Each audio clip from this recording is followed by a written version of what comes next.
A brother said this to me. He said, I have left the fiqh of Abu Hanifa because Abu Hanifa himself said, if my call, if my fatwa contradicts the hadith of Rasulullah sallallahu alaihi wasallam, leave my call and follow the sunnah of Rasulullah sallallahu alaihi wasallam. So I am against Abu Hanifa because of Abu Hanifa. Alayyazu billah. Alayyazu billah. Do you understand this? آپ یہ بات سمجھ رہے ہیں؟ یعنی وہ یہ کہہ رہے ہیں کہ امام اعظم ابو حنیفہ رحمہ اللہ نے خود کہا ہے کہ اگر میرا قول، میرا فتویٰ حضور کی حدیث کے خلاف جائے اس کو چیک کرو، اگر حضور کی حدیث کے خلاف جائے تو میرے قول کو چھوڑ دو، حضور کی حدیث کو اپنا لو. تو میں نے حنفیت کو اس لیے چھوڑا ہے کیونکہ حنفی قول حضور کی حدیث کے خلاف جاتا ہے، اور چونکہ اس میں کنٹرڈکشن ہے، تعارض ہے، تو میں نے ابو حنیفہ کو چھوڑا، حدیث کو اپنا لیا. الیاذ باللہ. اب وہ یہ نہیں سمجھتے کہ امام ابو حنیفہ نے کس سے کہا ہے. امام ابو حنیفہ نے یہ ہر ایرے غیرے نتو خیرے سے نہیں کہا. یہ ایسے ہے کہ کوئی مریض ڈاکٹر کے پاس جائے، معالج کے پاس جائے علاج کے لیے، ڈاکٹر کہے میں تجھے یہ دوا دیتا ہوں، یہ دوا دیتا ہوں، یہ میڈیسن دیتا ہوں، یہ لے جا، مجھے 50 پاؤنڈ دے. وہ 50 پاؤنڈ دیتا ہے، وہ کہتا ہے یہ دوا لے جا. مریض کہتا ہے یہ دوا میرے لیے مفید ہوگی یا نہیں، مجھے فائدہ دے گی یا نہیں. ڈاکٹر کہتا ہے بالکل دے گی. وہ کہتا ہے اگر دوا نے فائدہ نہ دیا، ڈاکٹر نے کہا ایسا کر، تو جا اس دوا کو چیک کرا لے، اس کو چیک کرا لے، اگر یہ دوا تجھے فائدہ نہ دے تو دوا کو پھینک دینا، میرے پاس آنا، اپنے 50 پاؤنڈ واپس وصول کر لینا. وہ کہتا ہے ٹھیک ہے میں ایسا کرتا ہوں. وہ دوا لے کے جاتا ہے، دوا لے کے جاتا ہے، جا کے کسی سے چیک کراتا ہے. وہ چیک کرنے والا کہتا ہے یہ دوا تو تجھے قتل کر دے گی، یہ دوا تو تیرے لیے زہر قاتل ہے، یہ دوا تو تجھے برباد کر دے گی.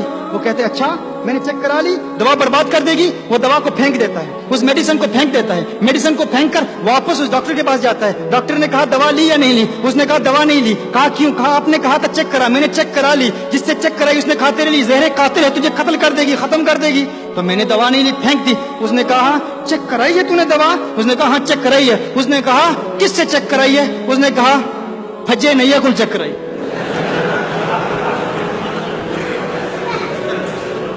پھجا نہیں تو یہاں نہیں بیٹھا، میں نے ویسے ہی میرے ذہن میں بات آئی ہے.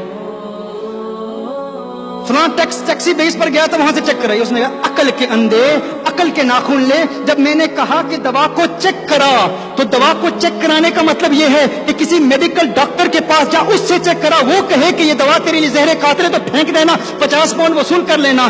اسی طرح آج ہمارا بھائی کہتا ہے ابو حنیفہ نے کہا کہ اگر میرا قول حدیث سے ٹکرائے، قول کو چیک کرا لو، حدیث کے خلاف جائے، حدیث سے خلاف جائے، میرے قول کو چھوڑو، حدیث کو اپنا لو. بھائی تو نے چیک کرایا ہے؟ ہاں چیک کرایا ہے. کس سے کرایا ہے؟ فلاں حجام کی دکان پر، نئی کی دکان پر لوگ بیٹھے تھے، وہ کہتے تھے یہ حدیث سے ٹکرا رہی ہے. عقل کے اندھے وہ ابو یوسف سے کہہ رہے ہیں، وہ فقیہ سے کہہ رہے ہیں، وہ علم دین کے ماہرین سے کہہ رہے ہیں، ان سے چیک کرا.